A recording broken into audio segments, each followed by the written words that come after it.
인생 오래 사신 분들이라면 세상 참 무섭다. 귀신보다 무서운 게 사람이다. 이런 말에 공감하실 거예요. 당장간 쓸개라도 빼줄 것 같던 사람이 배신하는 것도 무섭고, 그렇게 인자하던 사람이 갑자기 돈 앞에서 눈 돌아가는 것도 무섭고, 가족보다 더 가족 같은 사람이 왼수보다 더 무섭게 변할 때가 있잖아요. 저는 40년 조금 넘게 살면서 귀신보다 더 무서운 사람을 만나 죽을 뻔한 경험이 있습니다. 먼저 제 소개를 좀 해드리자면, 저는 40대 초반의 모태솔로 남자입니다. 태어나서 단 한 번도 여자와 데이트를 한 적도 없고, 어머니 외엔 여자에게 사랑을 받아본 적도 없습니다. 왜냐면 제 외모가 좀 많이 흉측하기 때문이에요. 못생겼냐고요? 네, 정말 못생겼습니다. 아침에 제 얼굴을 거울로 보면 한숨이 나올 정도니까요. 거기에 안 좋은 조건이란 조건은 다 갖췄어요. 유전이라 고등학교 때부터 머리가 듬성듬성 빠지기 시작했고, 일하는 분야가 컴퓨터 관련 일이라서 매일 앉아서 일을 하다 보니 살은 제가 봐도 흉할 정도로 쪘습니다. 그래서 더욱더 여자를 만나기 힘들었어요. 물론 애초에 외모를 포기했던 건 아니에요. 사춘기 때 이성에 호기심이 많았을 땐 저도 머리를 모자로 좀 가려도, 보고 없는 머리카락 뭇으로 어떻게 좀 덮어도 좀 보고, 최신 유행하는 옷도 입어봤죠. 정말 바락에 가깝게 외모를 꾸며봤어요. 하지만 주변에 여자라고는 단 한 명도 없었죠. 그나마 동네에서 친절하게 대해주던 누나가 있었는데, 나중에 그 누나가 제 험담을 하더군요. 제가 오면 그냥 좀 냄새나는 것 같아. 그래도 어쩌겠어, 불쌍하니까 잘해줘야지. 그 말을 우연히 듣고 그때부터 여자에게 마음을 완전히 닫아버렸죠. 내 팔자에 여자란 없다란 생각에 정말 수도승 마냥 이성에 대해 호기심을 완전 막아버렸어요. 사춘기 때 호기심으로 본다는 성인 영화도 본 적이 없을 정도니까요. 그래서인지 또래 친구들 사이에서도 왕따를 당했습니다. 외모부터 놀리기 쉬운 데다가 제가 대화 주제를 따라가지 못하니까 아무래도 친구들도 저를 껴주질 않더군요. 그래서 제게 사춘기와 고등학교는 지옥의 시간들이었습니다. 대신 공부를 정말 열심히 했어요. 그래서 나름 명문대에 들어갔고, 대학에서 저는 경험해보지 못한 사랑을 만나보고 싶었지만 그것도 쉽진 않더군요. 미팅에서 저는 늘 따돌림을 당했고, 나중엔 그 흔한 미팅 제안도 들어오질 않았습니다. 하도 이런 일이 흔하다 보니까 덤덤해지더라고요. 그 사이에 머리는 더 빠지고 마음을 풀어버리니까 몸에 살은 더 붙었습니다. 그래도 전혀 걱정이 안 되더라고요. 어차피 포기하면 마음은 편해지니까요. 그렇게 대학 생활을 마치고 직장에 취직해서 지금까지 왔습니다. 사실 외국계 기업에 연봉도 빵빵했습니다. 제가 여자운은 없지만 이상하게 돈복은 많은지라 업무도 탄탄대로였고, 투자하는 주식이나 사둔 땅은 계속 돈을 낳아서 제 나이에 나름 돈 좀 만지는 사람이 됐어요. 솔직히 직장 다니는 게 취미가 될 정도로 돈을 꽤 많이 모았습니다. 근데 정말 인생을 재미없게 살았던 거죠. 사랑 때문에 울어본 적도 없었고, 남자 때문에 가슴 아파본 적도 없었으니 일상이 심심했어요. 남들처럼 노래방 가서 헤어진 여자 생각하며 질질 눈물 짠 적도 없어요. 그러다 보니 발라드 음악을 들어도 별 감흥도 없고, 그냥 마음 맞는 남자애들이랑 술집에 가거나 혹은 아가씨들을 만날 수 있는 장소에 가더라도 저는 늘 찬밥 신세였습니다. 정말 내가 내 돈 내고 노는 곳에서도 눈치를 볼 정도로 외모에 대해서는 늘 주눅든 삶이었어요. 물론 집에서는 항상 성형수술해라, 운동해서 몸을 가꿔라 잔소리를 했습니다. 하지만 한번 마음이 다치니까 굳이 제 외모를 가꾸고 싶지도 않고 혼자 사는 게 점점 편해지더라고요. 게다가 직장 이렇게 다니다 보니 돈을 쓰지도 않고 늘어난 거니 제 자신에게 점점 투자하는 것이 많아져서 집도 좋은 곳에 사고 부모님께 돈도 넉넉하게 드리니까 잔소리도 줄어들게 되더군요. 그 이후로 저는 더 혼자 사는 삶에 익숙해졌죠. 그렇게 잘 버티며 살고 있었는데 제 삶을 완전히 송두리째 바꾼 사건이 생긴 겁니다.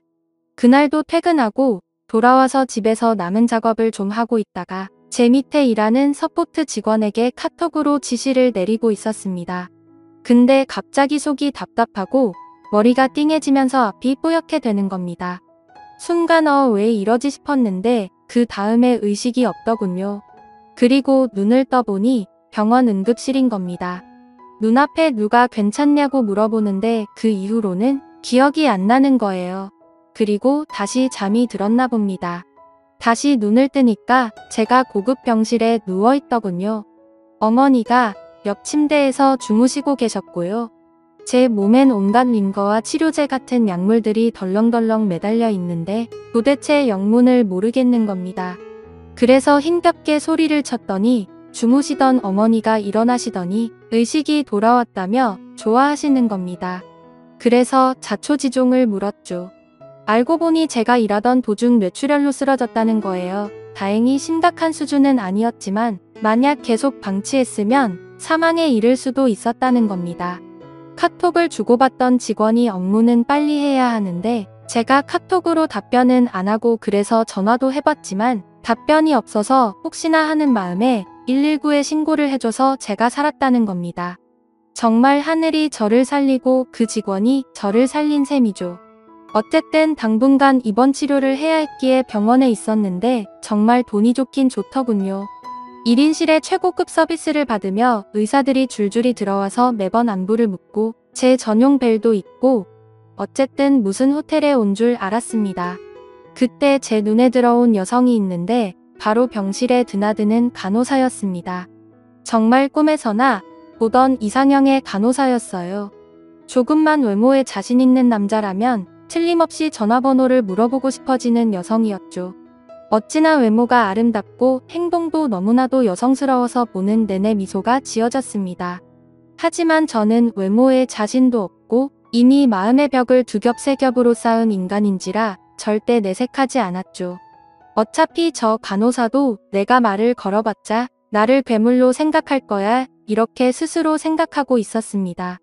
그리고 간호사와 굉장히 사무적으로 대했지만 어느 정도 안면이 트일 때쯤이었어요. 저도 많이 호전된 상태라서 병실에서 노트북으로 간단한 업무 정도는 하고 있을 정도였죠. 그때 그녀가 넌지시 묻더군요. 혹시 아버지가 재벌이세요? 뜬금없는 질문에 무슨 말이냐고 물었더니 그녀가 간호사들끼리 내기를 했다는 겁니다. 하루 병실값이 엄청 나오는 곳을 이렇게 오랫동안 쓰는 걸 보면 재벌가 아들이거나 아니면 로또 맞은 사람일까라는 거예요. 하긴 제가 생각해도 간호사들이나 의료진들이 그렇게 생각할 수도 있을 것 같더군요.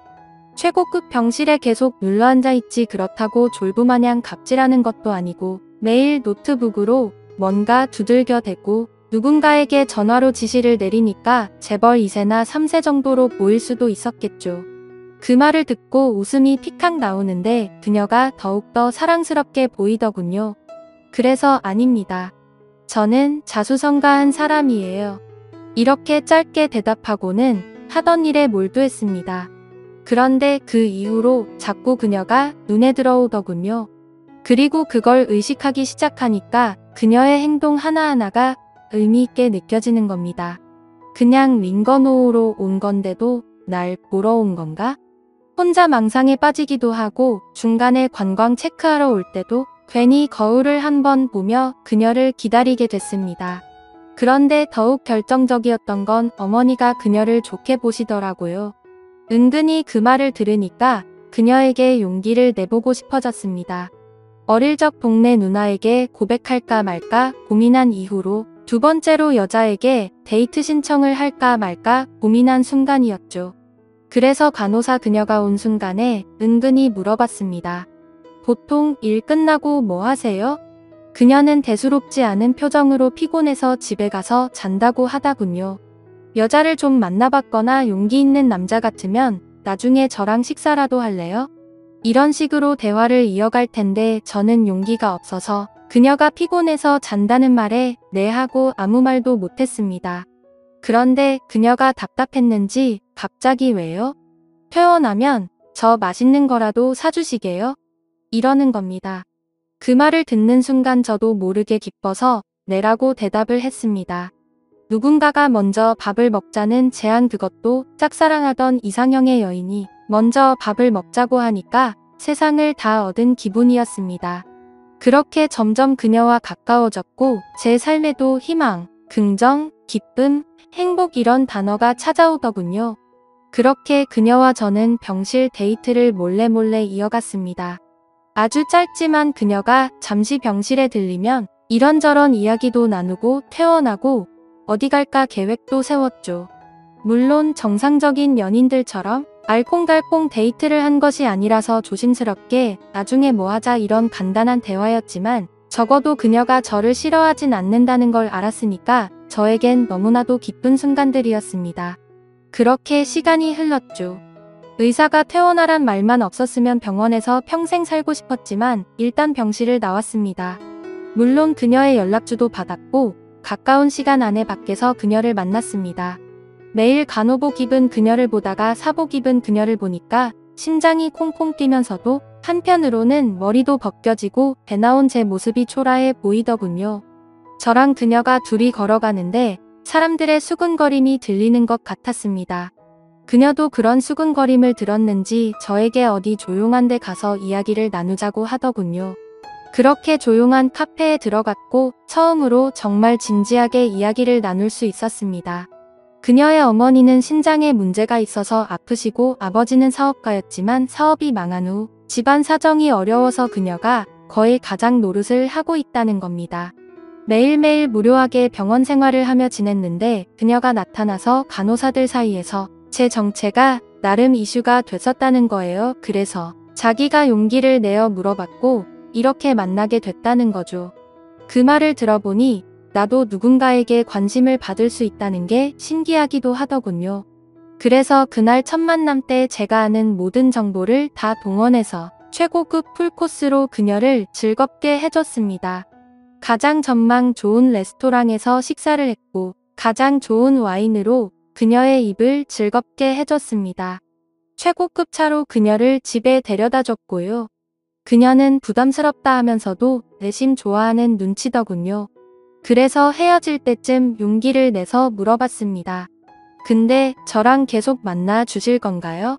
그러자 그녀는 말없이 고개를 끄덕이더군요. 그렇게 우린 연인이 됐습니다. 제 인생에 단 한 번도 꿈꿔본 적이 없는 기적 같은 일이 매일매일 생기게 된 거죠. 그녀가 비번인 날엔 회사에 찾아오기도 했고 그날은 회사에 난리가 난 날이기도 했습니다. 회사 사람들이 이게 무슨 일이냐며 기겁을 했을 정도였죠. 하긴 그럴만도 했습니다. 매일 일만 하는 찐따 직원이 어디서 미스코리아 뺨치는 여자친구를 데려왔으니 회사가 뒤집어질 만도 했죠.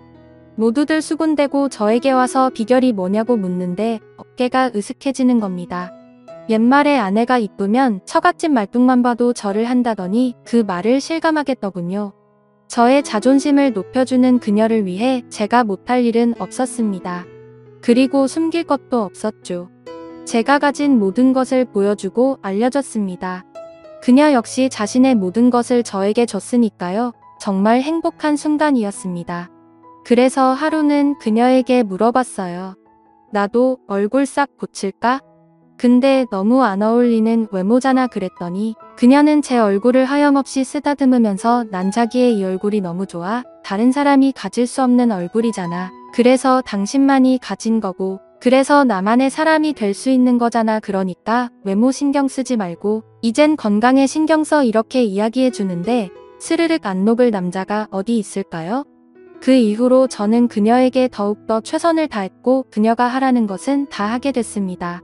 모르는 사람 눈엔 제가 그녀의 노예로 보였을 수도 있을 겁니다. 하지만 노예로 불려도 좋았어요. 저는 그녀에게 푹 빠졌으니까요. 그렇게 그녀와 만나게 된 후 2개월 정도 지났을까 그녀는 결혼을 빨리 하자고 하더.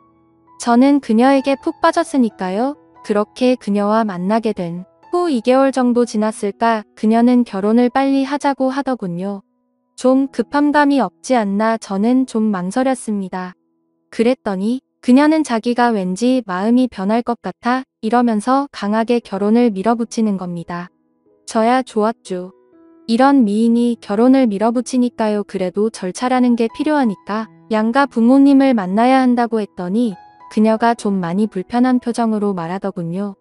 이야기했잖아. 엄마가 좀 몸이 좀 불편하셔서 아빠만 만나면 안 될까? 하긴 생각해보니 괜히 불편하신 예비 장모님까지 나오실 필요는 없겠더라고요. 그래서 상견례는 예비 장인과 여자친구 그리고 저희는 부모님과 저 그리고 고모 이렇게 넷이 나가게 됐습니다. 아주 평범한 상견례였습니다. 그냥 서로 인사 주고받고 각자 가문이 어땠네 약간의 기싸움 좀 하고 그게 다였습니다. 마지막엔 결혼식 날짜까지 잡고 상견례는 마무리가 됐죠. 근데 헤어질 때쯤 예비 장인이 이상한 말을 남기더라고요. 근데 자네 재산은 더 모을 생각인가? 지금 생각해보면 정말 어이없는 질문이죠. 돈 싫어하는 사람 어디 있습니까? 그렇다고 제가 내일 당장 죽을 사람도 아닌데 40대 팔팔할 때 당연히 돈을 모아야 하잖아요. 근데 너무나도 이상한 질문을 너무나도 당연한 듯 물어보시길래 저도 얼결에 그럼요 열심히 모아야죠. 이렇게만 대답을 했어요. 그랬더니 예비 장인이 굉장히 시덥지 않은 표정으로 그럼 건강관리에 힘쓰게 얘기 듣자니 혈압이 높다며 아직 젊으니까 괜히 혈압약 함부로 먹지 말고 얼른 살 빼고 못 만들게 그땐 알겠습니다. 하고 얼른 대답을 했습니다. 살 빼라는 것도 사위니까 걱정해주는 거라고 믿었죠. 하지만 나중에 그 집안의 정체를 알고 저는 경악을 할 수밖에 없었습니다. 결혼식 날짜도 확정되자 어느 날 그녀가 제게 이야기를 하더군요. 엄마 신장이 안 좋아서 빈혈 증세가 있으면 혈액이 필요한데 헌혈을 좀 해달라는 겁니다. 그 말에 처음엔 흔쾌히 응했습니다. 사위인데 그런 거 못해드릴 이유는 없잖아요. 근데 제가 RH형이라서 보기 드문 혈액형인데 알고 보니 예비 장모님도 같은 희귀 혈액형이더군요. 어쨌든 장모님을 위해 수혈을 해드렸죠. 그리고 결혼 준비를 했고 미리 혼인신고까지 마쳤습니다. 그런데 점점 뭔가 속는 기분이었습니다. 점점 아내가 결혼을 미루기 시작하는 거예요. 저는 무슨 소리냐며 발끈했고 저희 가족까지 나서서 그녀를 설득한 끝에 정해진 날에 결혼을 했습니다. 게다가 그녀는 결혼 전에 순결을 지키고 싶다고 해서 저는 끝까지 그녀를 지켜줬거든요. 그리고 신혼여행 가서는 피곤하다는 이유로 몸이 안 좋다는 이유로 자꾸 거부를 하는 겁니다. 솔직히 짜증이 좀 났지만 어차피 하루 이틀 볼 사이가 아니니까 느긋하게 기다리려고 했습니다. 그렇게 신혼여행 후 처가집에 들렀죠. 장모님이 좀 편찮으셔서 경기도 외곽의 작은 주택에서 장인 장모님은 거주하고 계셨습니다. 찾아가는데도 시간이 좀 걸렸지만 건강 때문에 몇 번 뵙지 못했던 장모님을 결혼식장 이후로 뵈니까 너무 반갑더라고요. 점수도 더 딸 겸 온갖 애교까지 부렸습니다. 장모님은 아이처럼 웃으시면서 앞으로 딸에게 잘해달라고 하시더군요. 그래서 제가 어떻게 하면 잘하는 건가요? 라고 우스갯소리로 질문을 했더니 장모님도 우스갯소리로 경기도에 있는 건물 명의를 넘기면 되지 이러시는 거예요. 가족끼리 깔깔거리며 웃어 넘겼죠. 게다가 장모님이 어찌나 잘 챙겨주시던지 제가 다 몸둘바를 모르겠더라고요.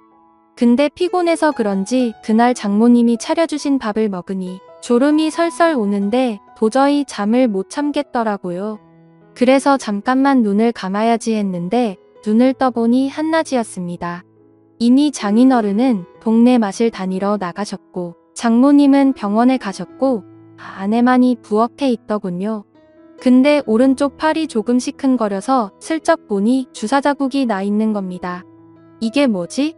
조금 궁금해서 아내에게 물었더니 일하는 병원에서 연락 왔는데 자기한테 전염성 질환이 있다고 해서 혈액 샘플 보낸 거야 이러는 겁니다. 아니 일어나면 피 뽑으면 되지 뭐하러 그렇게 했냐고 물으니까 너무 곤히 자고 있고 빨리 결과는 보고 싶어서 피를 뽑았다는 거예요. 그럴 수도 있겠다 싶어서 대수롭지 않게 넘어갔죠. 그렇게 처가에서 점심까지 먹고 신혼집으로 와서 본격적으로 신혼의 달콤함을 느끼려고 했는데 그녀는 계속 몸핑계를 대며 당분간 처가 집에 있고 싶다는 거예요. 아픈 엄마와 직장 없이 계신 아버지 생각이 그런가 보다 생각하고 일단 이해한다며 신혼집에 저 홀로 있었죠. 하지만 도가 지나치다는 생각이 들었어요. 그래도 신혼부부인데 부부는 같이 있어야 하잖아요. 일주일이 지나도 집에 올 기미가 안 보여서 다시 처가 집으로 찾아갔죠. 그랬더니 아내는 갑자기 애교를 부리면서 오빠 오늘 여기서 자고 내일 신혼집 가면 내가 그동안 못했던 거 더 잘해줄게. 그러니까 오빠 경기도에 있는 땅 그거 명의를 우리 아빠한테 줄 수 있어? 이게 무슨 귀신 시나리오 까먹는 소린가 싶었습니다. 한 번도 저랑 침대에 누워본 적도 없던 그녀가 갑자기 애교를 부리는 것도 이상했지만 또 갑자기 땅 명의를 옮겨달라는 것도 기분 나쁘더군요. 근데 장모님이 엄청 아픈 티를 팍팍 내며 이제 한 식구인데 어려운 처가 좀 살려주게나 그래야 우리 딸도 마음 편하게 같이 지낼 거 아닌가 이러는 겁니다. 아니 무슨 딸 가지고 장사하는 것도 아니고 평생 모은 돈으로 나의 투자 감각으로 사둔 땅을 누구 좋으라고 한 번에 땅 주인 명의를 넘기겠습니까? 조금 생각해 보겠다고 했죠. 장모와 장인 어른은 생각할 게 뭐 있냐며 다그치는데 엄청 불편하더군요. 그래도 끝까지 버티고 처갓집 방에서 잠을 청했습니다. 그리고 새벽쯤에 목이 말라 눈을 떴는데 살짝 열린 방문 틈으로 아내와 장모님의 대화 소리가 들리는 겁니다. 아내는 굉장히 짜증난 목소리로 아 진짜 이 짓도 못 해먹겠어. 저 인간 얼굴 보는 것도 이젠 역겨워서 못하겠다고 어떻게 해야 할지 모르겠다니까.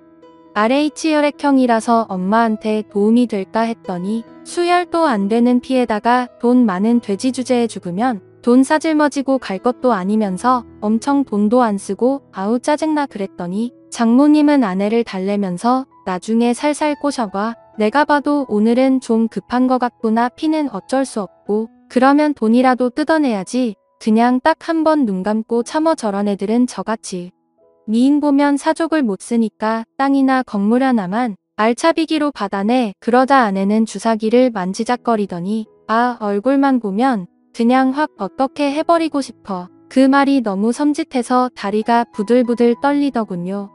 혹시나 해서 핸드폰으로 소리를 녹음했습니다. 기분 같아선 방문을 열고 나가서 모녀 싸다구를 날려버리고 싶었지만 이렇게까지 치밀한 여자들이라면 무슨 짓을 할지 몰라서 안 되겠더군요. 몰래 창문을 열고 베란다 쪽으로 도망치려고 하는데 베란다 쪽 창문은 열었는데 방충망이 열리지 않는 겁니다. 억지로 뜯어내서 부드득 소리가 나더군요. 그때 아내와 장모님이 소리를 듣고 방으로 들어오는데 저는 방충망을 뚫고 신발도 제대로 신지 않은 채 차를 타고 불이 나게 도망쳤죠.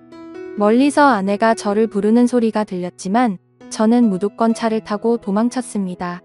그리고 차 안에서 녹음한 걸 대충 들어보니 자세하게 들리진 않지만 적어도 모녀가 저에게 짜증을 내는 뒷담화 내용과 명의를 돌리고 이혼하자는 내용은 어느 정도 들리더군요. 계속해서 아내에게 전화는 왔지만 받질 않았고 아는 변호사 친구를 새벽에 찾아가서 물어봤죠. 이혼 사유가 될 수 있다는 겁니다. 사기 결론이 명백했으니까요. 그래서 다음날 바로 이혼 소송을 걸었죠. 아내는 무슨 소리냐 농담이었다 너무 집안이 어려워서 하소연을 한 것뿐이라고 변명을 했지만 저는 그날 두 모녀가 나눈 무서운 대화가 귀가에 맴돌아서 무조건 이혼을 해야겠다고 설명했습니다. 그러자 아내는 신혼집의 반을 자기에게 넘겨달라고 합의 요청을 하더군요. 저는 헛소리하지 말라고 무조건 거부했습니다. 사실 그녀는 정말 몸만 들고 왔거든요. 은밀히 말하면 세탁기 한 대와 자기 옷만 들고 왔습니다. 저는 제 돈을 1원도 줄 수 없다고 이야기한 상황이고요.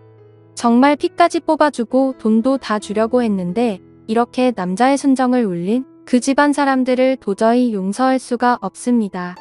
처음에 말씀드린 대로 정말로 세상에 가장 무서운 게 사람인 것 같습니다. 저의 긴 글을 읽어주셔서 감사합니다.